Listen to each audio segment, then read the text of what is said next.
अब मैं जिस शख्सियत को दावत खिताब देने जा रहा हूँ, सेहत की नासाजी के बाद भी हमारी अदीब भाई की दावत पर वो बेंगलुरु से हैदराबाद तशरीफ़ लाए। वो साबिक़ा डिप्टी स्पीकर राज्यसभा रह चुके हैं, ICMR के सरपरस्त है, साबिक़ा मरकज़ी अक़लियती उमूर, आपकी सरबराही में ही वक्फ बिल 2013 तैयार किया गया था। मेरी मुराद जनाब मोहतरम के रहमान खान साहब से उनसे इल्तिमास करता हूँ कि वो हम सबको मुखातिब फरमाए। मैं उनका शुक्रिया अदा भी करता हूँ, सेहत की खराबी के बावजूद उन्होंने सफ़र की जहमत गवारा की और यहाँ तशरीफ़ लाए। मैं उनका दिल की गहराइयों से इस्तकबाल करता हूँ, तशरीफ़ लाए।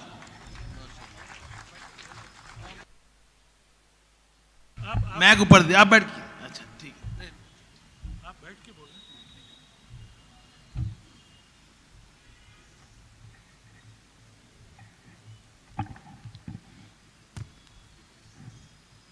बिस्मिल्लाहिर्रहमानिर्रहीम। अस्सलामु अलैकुम वरहमतुल्लाहि बरकातुहू। मैं आपका ज़्यादा वक्त नहीं लूँगा, सिर्फ चंद बातें आपके सामने रखकर मैं अपनी जगह लूँगा। जब हुकूमत ही लोगों को गुमराह करे तो उस हुकूमत को क्या कहते हैं? धोखेबाज हुकूमत हो। आज हुकूमत का जो हमारे मिनिस्टर हैं जो माइनॉरिटी अफेयर्स के, पहले दिन से जब ये बिल ने उन्होंने इंट्रोड्यूस किया, पार्लियामेंट को झूठ बोल रहे हैं, लोगों को गुमराह कर रहे हैं और ये कह रहे हैं कि इस बिल को ट्रांसपेरेंसी के लिए ला रहे हैं, अवाम के पसमानदा कौम की बहबूदी के ये बिल ला ले रहे हैं, हम मुसलमानों की बहबूदी के लिए बिल ला रहे हैं। ये धोखा दे रही, इनके हर लफ्ज़ में धोखा है। क्योंकि इसमें एक लफ्ज़ दिखाएंगे पसमानदा लोगों को फ़ायदा होगा जो उन्होंने इंट्रोड्यूस किया है, या एक लफ्ज़ ये बनाए हैं जो ट्रांसपेरेंसी नहीं है। मैं हमारे JPC मेंबर साहिबान से गुजारिश करूँगा कि आप ये सवाल उठाइए कि इस 2013 के बिल में क्या नुक्स है, क्या कमी है। हाँ, कोई भी मसूदा अगर उसको बेहतर बना सकते हैं, मगर आप एक सब पूरे लोगों के कंसल्टेशन के बाद ये बिल 2013 में बगैर किसी अपोजिशन के ये बिल पास हुआ है यूनानिमस तरीके से।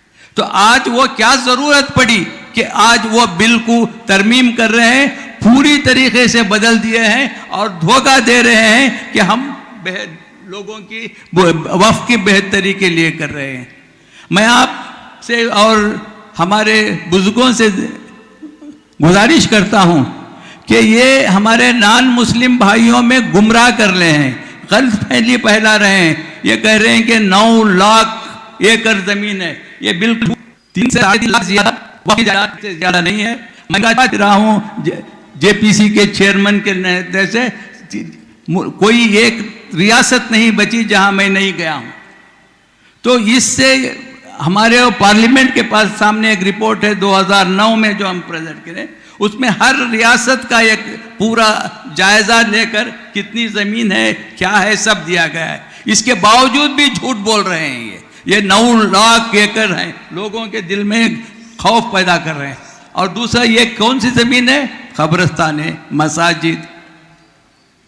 तो इसको अब देखिए, एक बता रहे हैं, एक सेक्शन 40 की बात सब जगह ये कर रहे हैं कि सेक्शन 40 से वक्फ बोर्ड किसी भी नॉन मुस्लिम भाई के घर को जाके या जायदाद को जाके ये कह दिया कि ये वक्फ की ज़मीन है तो वक्फ की ज़मीन होगी। क्या है बेतुके, क्या मिनिस्टर ये बोल सकता है? शर्म की बात है अगर कोई मिनिस्टर इस तरह से पार्लियामेंट को, लोगों को, मुल्क को गुमराह कर रहा है।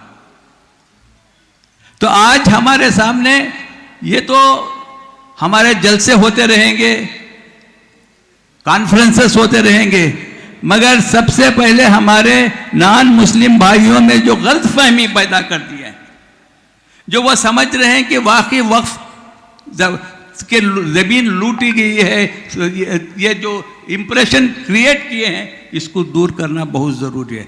तो हमको नॉन मुस्लिम भाइयों के कॉन्फ्रेंस उनके साथ मिलना है, उनसे तबादले ख्याल करना है और उनसे पूछना है कि कहाँ गलती है। मैं यहाँ आपके सामने बोलूँगा, मैं एक तमाम आपके सामने एक दस्तावेज रख रहा हूँ। ये बीजेपी का 2009 का मैनिफेस्टो, देखिए इस पर वाजपेयी का फोटो है, आडवाणी का फोटो है, राजनाथ सिंह का फोटो है। और इन्होंने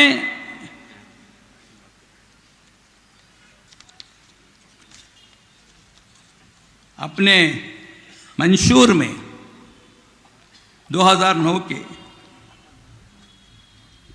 वक्फ properties, the BJP will examine the recommendation of Joint Parliamentary Committee regarding Waqf properties, headed by Sri K. Rahman Khan, Deputy Chairman Rajya Sabha, and would, in consultation with Muslim religious leaders, take steps to remove encroachment from the unauthorized occupation of the Waqf. हम जो किए हैं वही किए हैं, इनका पूरा ताउन था उस वक्त की लीडरशिप में। झूठ कितना बोलते हैं ये, क्योंकि बीजेपी ने तायीद की है 2013 के बिल में, ये बात आपके सामने रखना। आज मुखर गए हैं, धोखा दे रहे हैं, इसलिए हमारे जलसे कॉन्फ्रेंसेस होते रहेंगे। फिर हमको हमारे दूसरे अक़लियती तबके के लोग, उनसे मिलना चाहिए, हमारे हिंदू भाइयों से मिलना चाहिए, उनके तंजीमों से, उनके लीडरों से, ओपिनियन क्रिएटर से मिलना चाहिए, मीडिया से मिलना चाहिए। तो ये जो झूठ का है पर्दाफाश करना है। और ये लड़ाई अभी लंबी लड़ाई है भाइयों, ये मत समझिए कि जेपीसी की रिपोर्ट देने के बाद ये लड़ाई ख़त्म हो जाएगी, नहीं, हरगिज़ नहीं। ये लंबी लड़ाई है और ये इसको हमारे एक वजूद का सवाल है, क्योंकि आज तक जितने भी हमारे साथ नाइंसाफियाँ किए हैं वो कुछ भी नहीं है इसके सामने। ये कंप्लीट हमारे वजूद को ख़त्म कर देंगे, हमारे इसके बाद बचेगा कुछ नहीं आपके पास, पूछने के लिए भी आपके पास कुछ नहीं बचेगा। तो इसलिए हमको बड़े इत्तेफाक से मुत्तहद होकर आज कौम को बंटवारा कर रहे हैं। पसमंदा लोग, ये जो क्या बोलते हैं वो अशराफ और सज्जाद नशी, इनका 3-4 फिरकों में बांट के उनका तायीद हासिल कर रहे हैं। वो कह रहे हैं कि देखिए मुसलमान हमेशा साथ दे रहे हैं बिल के लिए, ऐसों के भी उनको भी उनका भी पर्दाफाश करना चाहिए। तो ये लंबी लड़ाई है, इसलिए हमको तैयार रहना चाहिए। शुक्रिया।